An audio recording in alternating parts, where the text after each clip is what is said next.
Assalamualaikum warahmatullahi wabarakatuh. Perkenalkan, sebelumnya nama saya adalah Novriandi Eka Saputra. Saya dari kelompok 2. Pada kesempatan kali ini saya akan menyampaikan hasil diskusi kelompok kami yang berjudul Perkawinan Masyarakat Melayu Riau di mata kuliah di mata kuliah Budaya Melayu yang diampu oleh Bapak Dr. Ulul Azmi MA.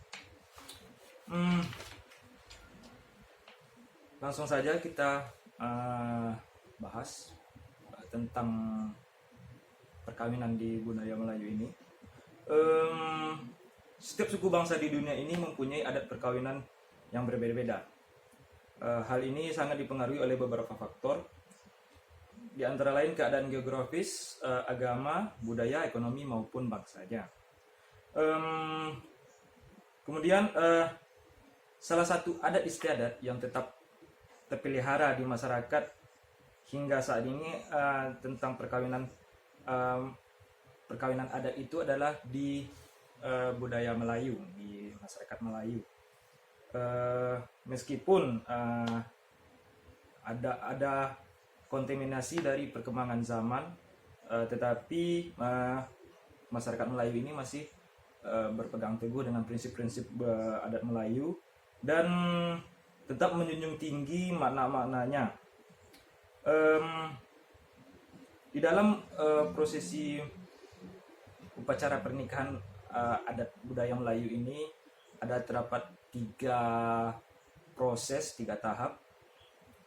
Yang pertama yaitu tahap sebelum menikah, akad nikah, dan tahap sesudah menikah. Oke, kita langsung saja. Di dalam adat Melayu, ajaran dan syariat agama Islam masih menjadi bagian yang paling utama, termasuk dalam acara perhelatan pesta pernikahan. Oke, langsung saja. Adapun tahapan-tahapan yang dilalui oleh masyarakat Melayu apabila melakukan upacara pernikahan ada 3 tahap. Pertama yaitu tahapan sebelum menikah. Di dalam tahapan sebelum nikah ini ada beberapa prosesi yang harus dilaksanakan. Yang pertama yaitu merisik. Merisik artinya menyelidiki. Yang diselidiki di sini adalah pihak perempuan menyelidiki pihak perempuan yang dilakukan oleh pihak laki-laki. Gunanya adalah untuk menentukan dan menilai apakah gadis tersebut layak untuk menjadi menantu atau tidak. Kegiatan ini umumnya dilakukan oleh perempuan yang berumur parubaya atau yang telah berumur sekitar 40 tahun ke atas. Orang tersebut oleh masyarakat setempat disebut sebagai tukang perisik. Tugasnya adalah mencermati dan tugasnya adalah mencermati secara diam-diam wajah atau rupa dan segala tingkah laku dari pihak perempuan. Kegiatan merisik ini juga bisa bisa dilakukan dari pihak perempuan ke pihak laki-laki. Kemudian prosesi berikutnya adalah meminang. Ketika hari yang ditentukan tiba, laki-laki akan mengirim rombongannya untuk meminang sang pihak perempuan, tentunya setelah diselidiki oleh tukang perisik tersebut, di mana jumlah rombongan untuk meminang tersebut terdiri dari 5 orang, yaitu 1 orang ketua, biasanya laki-laki, dan 4 orang anggota, terdiri dari 2 orang laki-laki dan 2 orang perempuan.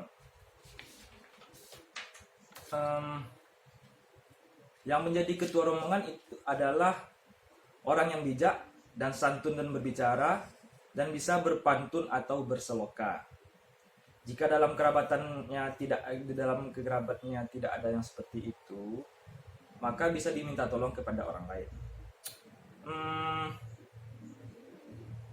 pada pelaksanaan peminangan ini, ada kalanya pihak wanita tidak langsung menjawab dan ada kalanya juga langsung menjawab. Jika pihak wanita tidak langsung menjawab, itu berarti mereka membutuhkan waktu untuk bermufakat dan berembuk untuk untuk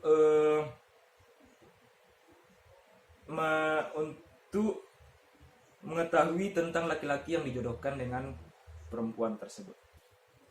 Tahap yang berikutnya yaitu mengantar tanda. Jika peminangan diterima oleh pihak perempuan, maka pihak laki-laki kemudian akan melakukan kegiatan mengantar tanda, di mana kegiatan ini dilakukan pada hari keempat atau kelima setelah peminangan. Sebagai persiapan 2 atau 3 hari sebelumnya, keluarga pihak laki-laki akan mengundang kerabat, tetangga, dan sahabatnya untuk diikut sertakan dalam acara tersebut. Acara mengantar tanda ini biasanya dipimpin oleh orang yang menjadi ketua rombongan ketika melakukan peminangan tadi. Dalam pelaksanaan meminang ini, pihak laki-laki selalu membawa serta beberapa buah bingkisan, di mana bingkisan ini adalah melambangkan ikatan perjodohan antara pihak laki-laki dan pihak perempuan.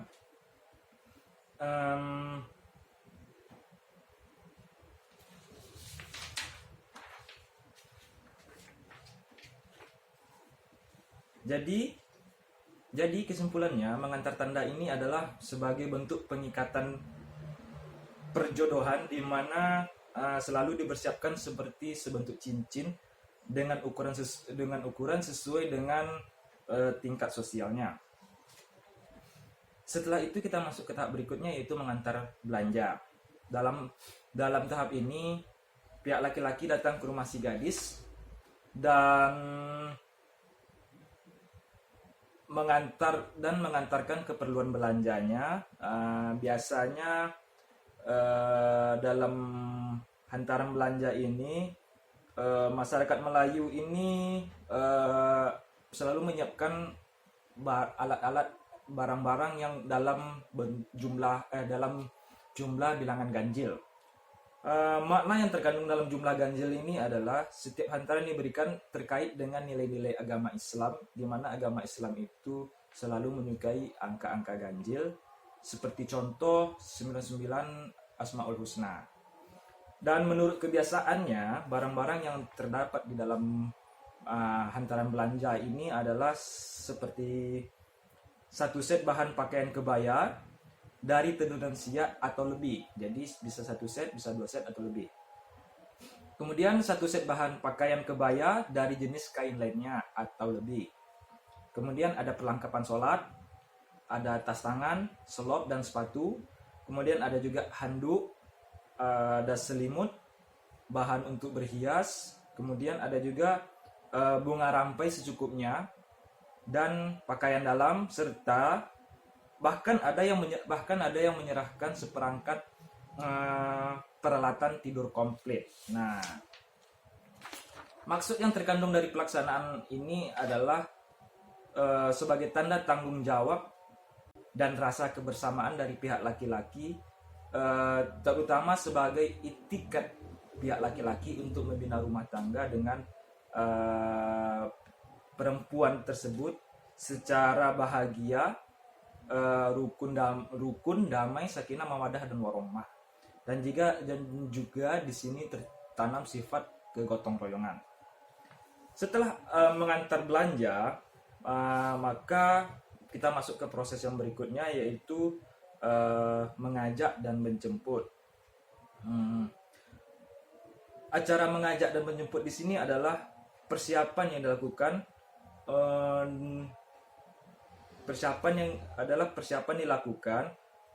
untuk menentukan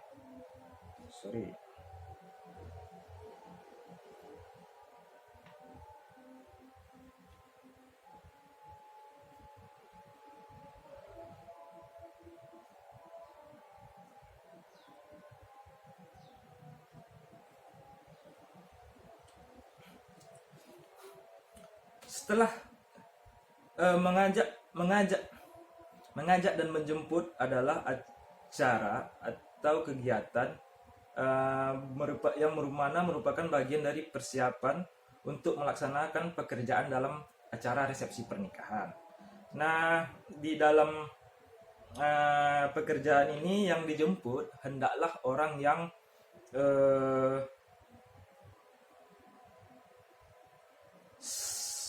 adalah orang yang hendaknya pantas untuk dijemput, karena nilai yang terkandung di dalamnya adalah bahwa pekerjaan mengajak dan menjemput ini mempunyai nilai etika dan moral yang tinggi, dan untuk mengajak dan menjemput ini dilakukan oleh beberapa pasang suami istri yang sudah mempunyai pengalaman dan selalu membawa tepak sirih lengkap dengan isinya. Itu tadi beberapa tahapan kegiatan di dalam proses sebelum menikah. Kemudian kita masuk ke pada tahapan akad nikahnya. Setelah semua selesai dilalui, kini prosesi akad nikah ini ada beberapa tahapan yang harus dilakukan, yang selalu dilakukan. Yang pertama yaitu menggantung. Apa itu menggantung? Menggantung ini biasa dilakukan oleh Mak Andam, yaitu menggantungkan hiasan-hiasan di pelaminan serta tabir yang berwarna merah, hijau ataupun kuning. Oleh karena itulah hari itu disebut dengan hari menggantung. Kalau di kitanya, atau kita lebih mengenal dengan malam dekorasi ya. Dan biasanya hal ini dilakukan oleh Mak Andam sendiri, biasanya hal ini tidak dilakukan oleh Mak Andam sendiri, tetapi dibantu oleh pemuda-pemuda setempat, dan kegiatannya itu berlangsung 5 bahkan 7 sampai 7 hari sebelum acara prosesi akad nikah dilakukan. Biasanya kegiatan ini yaitu dimulai dengan memasang pentas pelaminan, kemudian diberi tepung tawar, dan dilanjutkan dengan pemasangan hiasan berupa tabir belang yang digantung pada 4 sisi pelaminan dan dilengkapi dengan tabir gulung, tabir jatuh, serta tabir perias yang dipasang pada bagian atas tabir belang. Susunan warna tabir belang sudah ada aturannya dan biasanya tidak boleh terbalik, yaitu mulai dari kuning, hijau, dan merah. Kemudian setelah menggantung, kita masuk ke prosesi berikutnya yaitu berinai. Berinai. Tujuan upacara ini dimaksudkan untuk menolak bala dan melindungi pasangan pengantin dari mara bahaya, serta baik itu bahaya yang kasat mata maupun yang tidak, serta menaikkan aura dan cahaya pengantin wanita dan menimbulkan wibawa pengantin pria.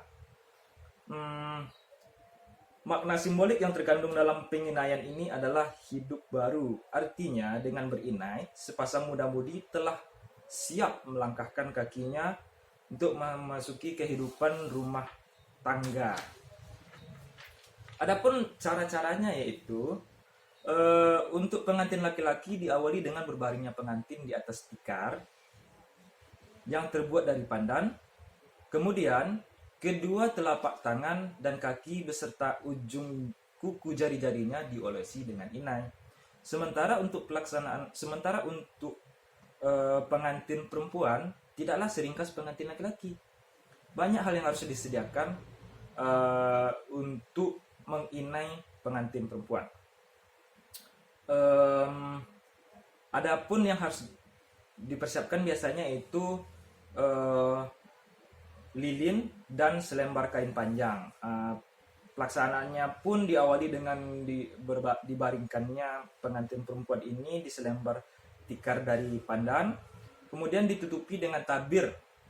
Tabir ini seperti kelambu, seperti pembatas, kain pembatas yang membatasi antara tempat pengantin wanita ini diinai dengan sekitarnya, dengan yang lain. Maksudnya supaya aurat wanita ini tidak nampak oleh yang bukan muhrimnya. Lalu Mak Andam menyalakan lilin yang mencair diteteskan ke semua kuku jari dan kaki sang perempuan, pengantin perempuan. Setelah itu barulah inai dioleskan ke semua kuku jari-jarinya.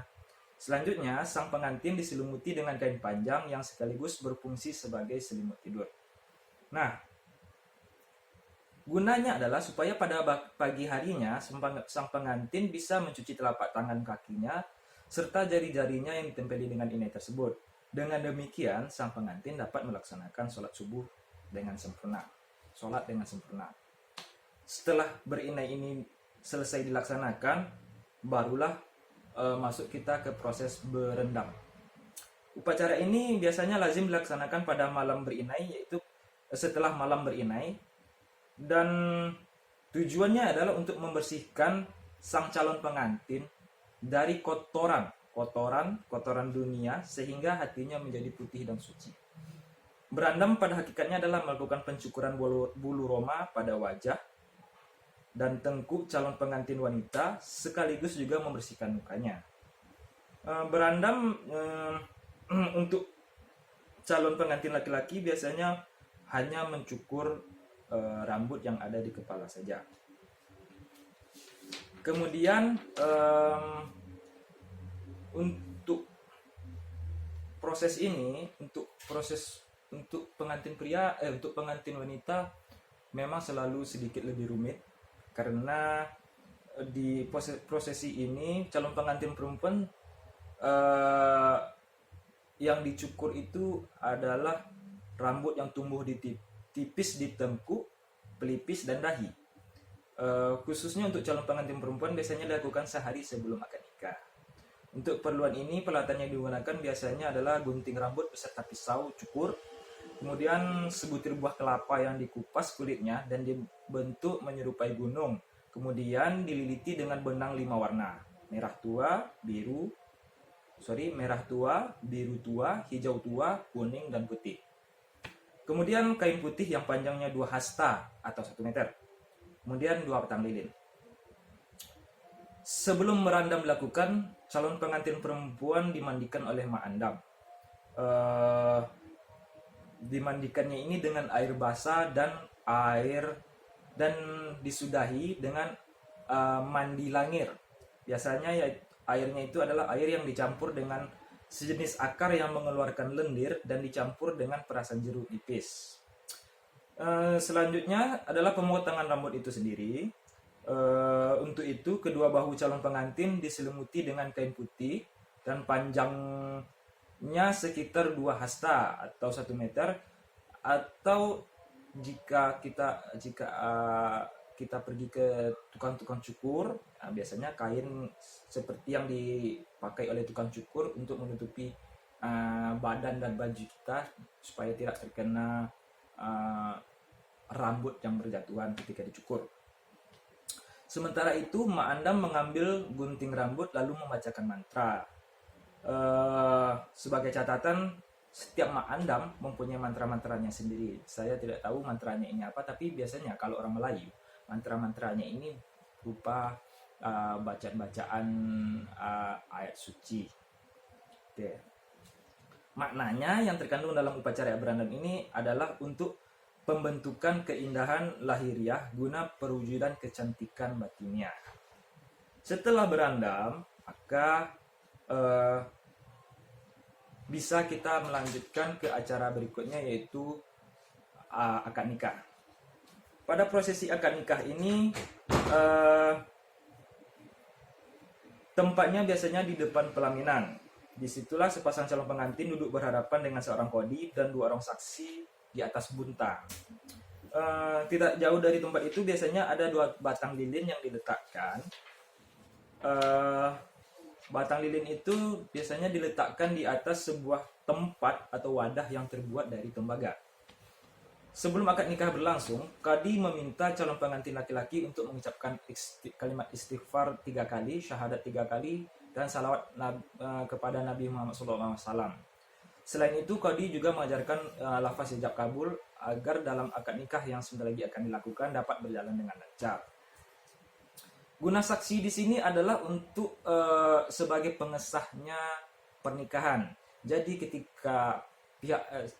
ketika calon pengantin laki-laki ini mengucapkan ijab kabul dengan Qadi dan pengantin laki-laki itu benar, maka kedua orang saksi itulah yang mengesahkannya, sehingga pengucapannya tidak perlu diulang lagi oleh oleh pengantin laki-laki. Setelah acara tersebut selesai, baru kita melangkah ke acara tepung tawar. Acara ini pada dasarnya bertujuan untuk menghilangkan sial majal atau perasaan duka bagi orang yang ditepuk atau ditepung tawari, sehingga hidupnya akan selamat dan sejahtera.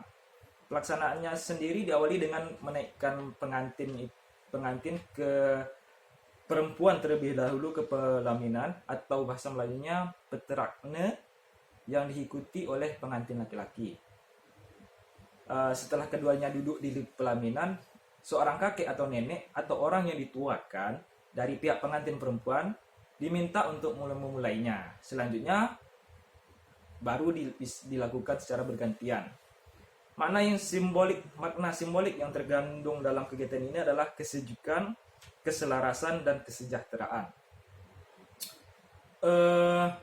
Biasanya acara ini diikuti dengan penaburan beras kunyit, beras basuh, bertih yang telah dicampur menjadi satu ke atas kepala dan bahu kanan kiri kedua pengantin sebanyak 3 kali.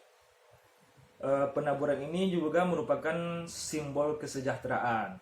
Selanjutnya, kedua telapak tangan mempelai dicecah dengan inai yang merupakan simbol kesedekahan. Artinya, rezeki yang diperoleh sebagian disisihkan untuk sedekah. Sebagai catatan, acara bertepuk tawar ini biasanya diiringi dengan tarian inai oleh 3 penari laki-laki. Tujuannya adalah agar suasana menjadi semakin meriah dan tamu terhibur. Kemudian setelah tepung tawar, baru dilakukan acara berkhatam Quran. Acara ini sudah selazimnya dilakukan oleh pasangan calon pengantin yang akan menikah.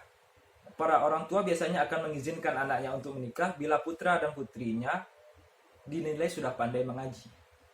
Acara khatam Quran ini dilakukan di depan pelaminan yang diikuti oleh sejumlah ibu-ibu pengajian serta guru mengajinya. Prosesi khatam Al-Quran ini dimaksudkan sebagai lambang bahwa si anak sudah menamatkan pengajiannya atau pembelajarannya terhadap kitab sucinya, yaitu Al-Quran, sehingga apabila terdapat problematika di kemudian hari, ia mampu mengatasi dengan cara-cara yang sudah dituntun oleh agamanya. Nah, hal ini bisa prosesi berkhatam Al-Quran ini bisa dilihat dari ungkapan-ungkapan adat yang berbunyi, kalau duduk disuruh mengaji, kalau tegak disuruh sembahyang. Kemudian bisa juga ditemui pula dalam pantun nasihat, dari kecil cilak padi, sudah besar cilak padang. Dari kecil duduk mengaji, sudah besar tegak sembahyang. Nah, kemudian setelah acara khatam Quran, barulah masuk ke inti acaranya, yaitu bersanding. Kedua pengantin akan disandingkan di pelaminan dengan cara duduk bersila. Untuk mengiringi pengantin dibunyikan tabuhan grup musik kompang. Acara lalu dilanjutkan dengan pemberian selamat serta doa restu kepada kedua mempelai yang sedang berbahagia. Hari bersanding dimulai setelah sholat zuhur, di mana pengantin pria akan diarak dari rumahnya menuju ke rumah pengantin perempuan untuk kemudian disandingkan. Pengantin perempuan sudah bersiap di pelaminan menunggu kedatangan pengantin laki-laki yang didampingi oleh 2 anak darah yang bertugas mengimpasi pengantin laki-laki. Sedangkan Mak Andam akan menunggu kedatangan pengantin laki-laki di muka pintu rumah sambil memegang beberapa kantung uang untuk upacara buka pintu. Nah, pengantin laki-laki pun mempersiapkan diri dengan memakai baju adat Melayu, yaitu cekak musang dari tenunan siak. Di jari kelingking serta ibu jari dipakaikan cangai, sedangkan di kepala dipakaikan perkakas andam. Biasanya acara ini dilangsungkan besar-besaran di rumah pengantin perempuan dengan mengundang sanak saudara yang jauh maupun yang dekat, dari yang kecil hingga yang tua, serta masyarakat yang ikut membantu prosesi acara ini. Hal ini tidak sama dengan syariat Islam, yaitu walimatul urs, akan tetapi ada banyak penambahan dan prosesnya pada tata cara adat perkawinan Melayu ini. Setelah itu, setelah acara bersanding, kita masuk ke acara berikutnya, yaitu bersuap-suap. Nah, setelah kedua pengantin duduk bersanding, acara bersuap-suap ini adalah kegiatan di mana kedua pengantin saling menyuapi secara bergantian. Sebelum acara dilakukan, sirih lelat yang dipegang pengantin laki-laki diambil. Setelah itu, Mak Andam mengambil pulut kuning dan dikepal-kepalnya, dibentuk menjadi bulat, sejumlah sebanyak 20 buah. Makanan ini bersama bahan pelengkap makanan lainnya, yaitu berupa telur. Makanan ini disuguhkan Mak Andam kepada pengantin laki-laki untuk disuapkan kepada pengantin perempuan, begitu juga sebaliknya. Kemudian makan berhadap. Biasanya pelaksanaan makan bersuap disejalankan dengan makan berhadap. Artinya setelah kedua pengantin makan bersuap,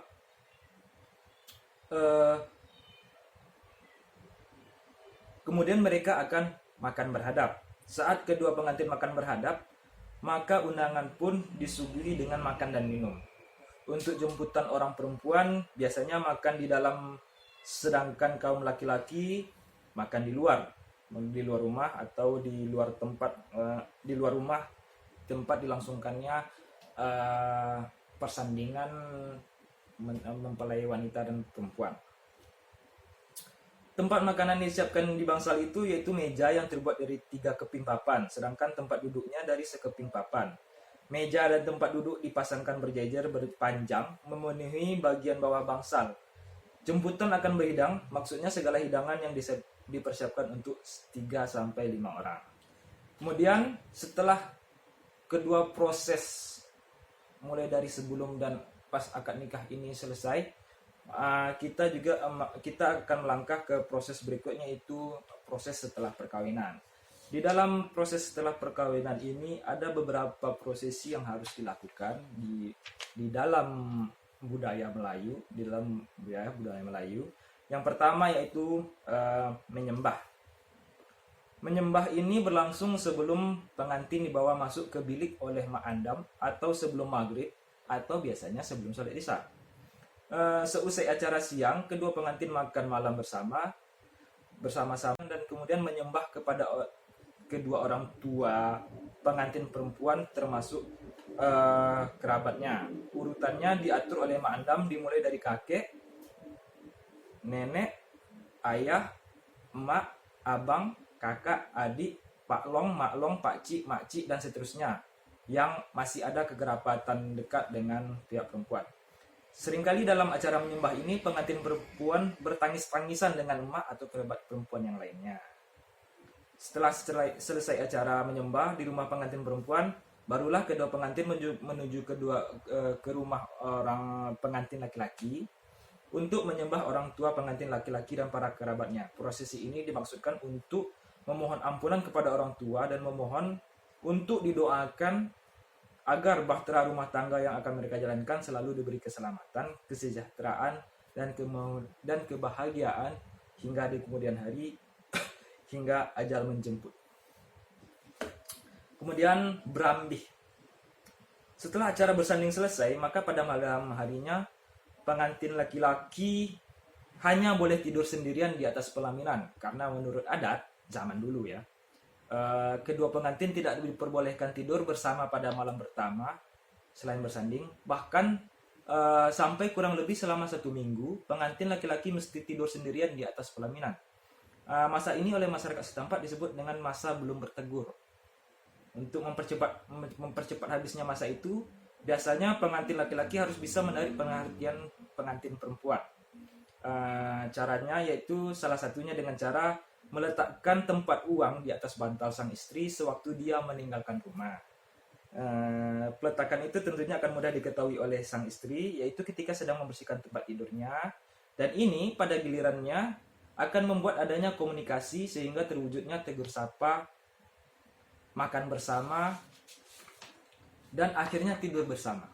Sebagai catatan, hal ini seperti ini sudah sangat jarang terjadi di masyarakat Melayu sekarang. Kemudian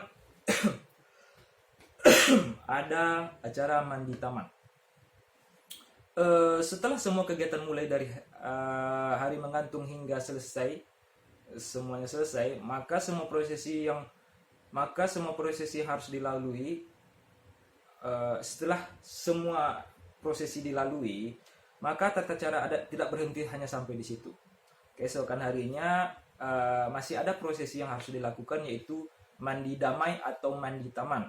Disebut mandi taman karena kedua pengantin akan dimandikan menggunakan air yang dicampur dengan berbagai macam bunga-bunga tertentu, yang pada hakikatnya adalah sebagai air penolak bala.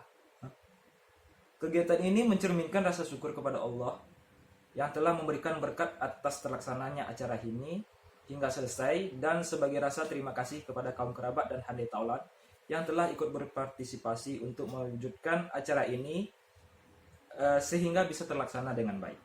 Dan sebagai simbol telah sahnya pengantin menjadi pasangan suami istri. Kemudian setelah mandi taman, kita masuk ke prosesi berikutnya, yaitu mengantuk dan mengasah gigi. Setelah usai mandi taman, kedua pengantin lalu masuk ke dalam rumah untuk mengeringkan badan dan berpakaian adat lengkap. Kemudian dibawa ke pelaminan oleh Mak Andam untuk dilaksanakannya prosesi mengantuk dan mengasah gigi. Alat digunakan adalah sebuah alat kikir, batu asah, sebutir telur, serta cincin emas yang diletakkan di dalam sebuah mangkuk atau piring yang ditaruh di sebelah kiri pengantin.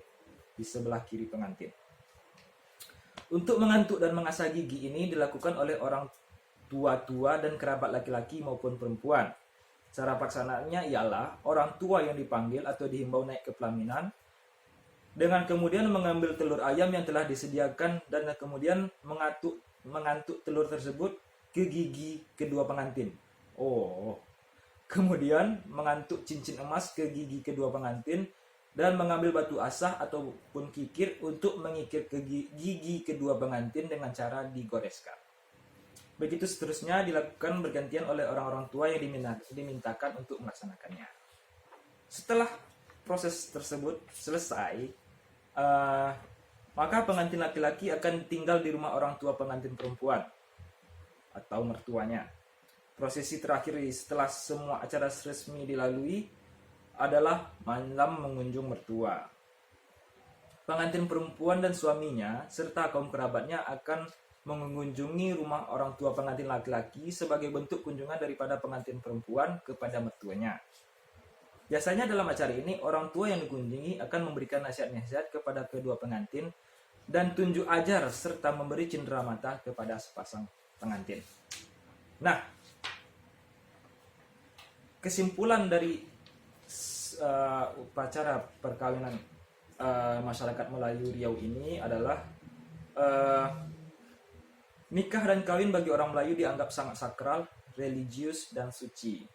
Oleh karena itu, tata cara adat perkawinan Melayu yang sangat erat mengandung kearifan, nilai-nilai, makna, dan harapan perlu betul-betul dipelajari dan dipahami agar dalam pelaksanaannya tidak menyimpang dari adat istiadat itu sendiri. Terlebih lagi, jangan sampai bertentangan dengan syariat Islam.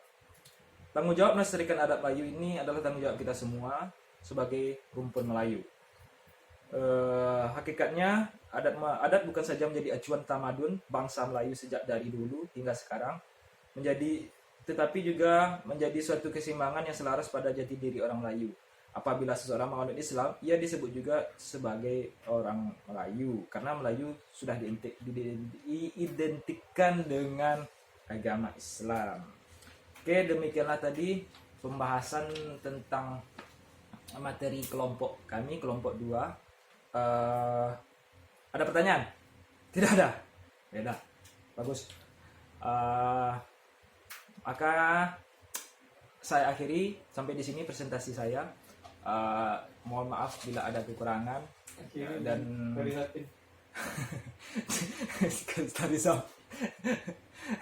itu nanti di acara tarian. Wabillahi taufiq wal hidayah. Assalamualaikum warahmatullahi wabarakatuh.